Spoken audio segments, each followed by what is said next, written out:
So guys, this is my Gx-26. You can see I've actually started a very strong job on this work.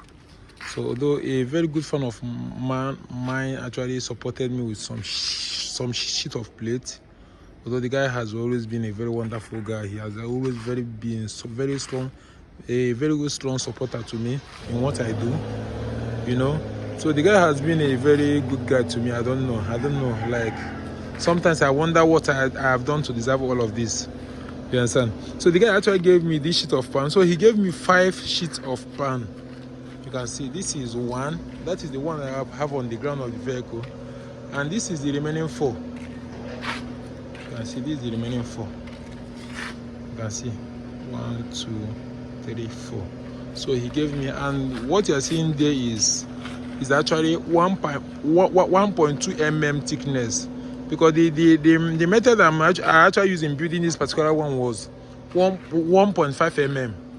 But what you have there is actually 1.2, and the reason why I'm actually using 1.2 is because that is the welding machine I'm actually using over there. So this welding machine will hardly weld 1 mm pan. You understand? So you know, in the Western world they have this kind of they have different welding machine for different kind of metal. But here in Nigeria, this is the only one I can actually afford. This is the only one I can actually access. You understand? So you know, in life it's not always about how far, but how well. You understand? So if I find a better welding machine that can actually weld light pan, I can actually be using light pan to do my cars, because I noticed that my cars are very, very heavy on ground. You understand? That is exactly what I was trying to reduce on this job.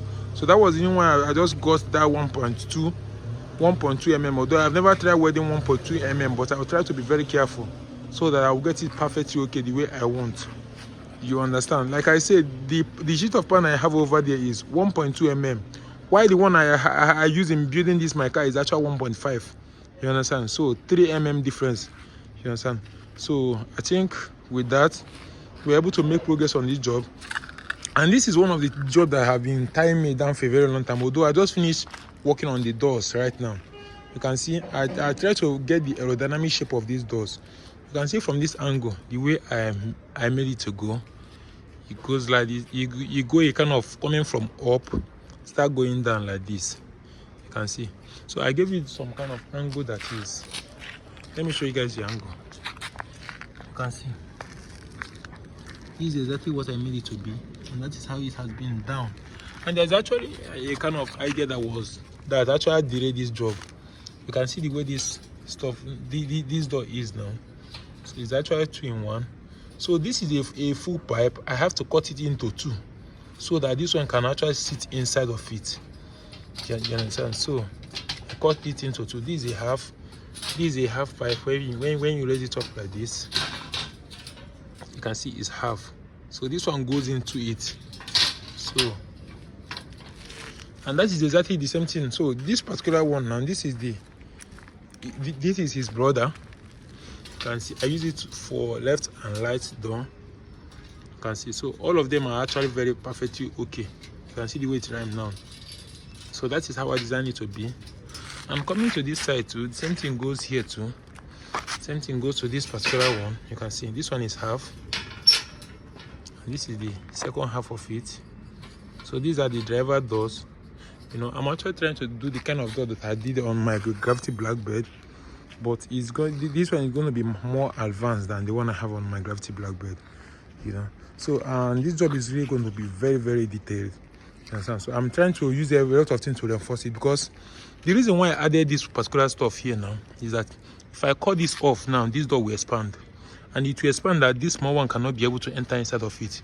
So I'm going to use it like this. When I welded it to the body, I will not take off the rod. Yes, and that's the plan. And you can see here, coming to this top, because of the door is going to pass like this, the here is also going to be part of the door.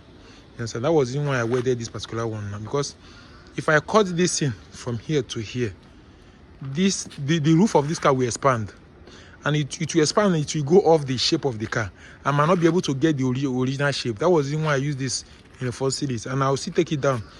I'll still hold it down from here to down part of the car, so that everything will set very well. So once I cut it, if after everything and I want to join it, everything will still be accurate as it is. You know, so this kind of job, whenever you're doing it, you have to be coming up with your ideas. You have to know that nobody is coming to rescue you. You understand? Nobody is coming to rescue you.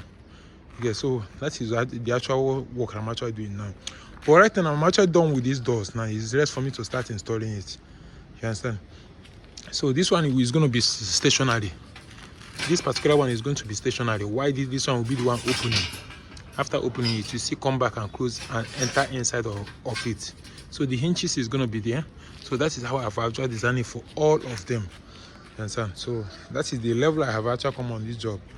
Although I'm still trying as much as possible. Every day I go into research, but there's a way I wish to design this car to come. There's a way I wish to design it to be. Yes, and I want it to be a very super amazing vehicle. Yes, and I believe that by the special grace of God Almighty, although funding has always been the biggest problem I'm having, you know, funding has always been the biggest problem. That has been my biggest challenge. You understand? But I thank God for the little I'm even getting these days. You understand? Which I will keep using to push my dream. I've said it and I will still say it again. The only unless there's no God in heaven, for me not to hit into the automobile industry, because so many established companies have not even put in the level of effort I've after put in, and today they have their own company. So there's nothing that is going to put me down. I have come far on this journey. I have come far. I have sacrificed a lot. I have sacrificed more than a lot. Like when you talk about hard working, I'm a very good example of hard working. Yes, it's not that I'm boasting on myself, you know, but you have to understand I am the biggest fan of myself. I know I have a lot of super fans, but I'm the biggest fan of myself. Yeah, you understand? Sometimes I need to praise myself. I need to give myself encouragement for me to keep going. Because the journey is not easy. Imagine doing something like this where nobody give a fuck about what you do. You understand? So you have to find a way. You have to find something that will keep you going. You understand? So I'm very, very proud of myself as I am now. Because if you come to this country, Nigeria, how many youths can do what I'm doing? How many people can do? How many people that study mechanical engineering that can do what I'm doing? You understand? And this thing is something I didn't go to school for. So I am meant to be very proud of myself. I'm the biggest fan of myself. To be honest with you guys, I'm the biggest fan of myself. Sometimes I wake up, I praise myself. You know, I encourage myself. You understand? So this is the level I've gotten to. But like I said, I will not be doing video on the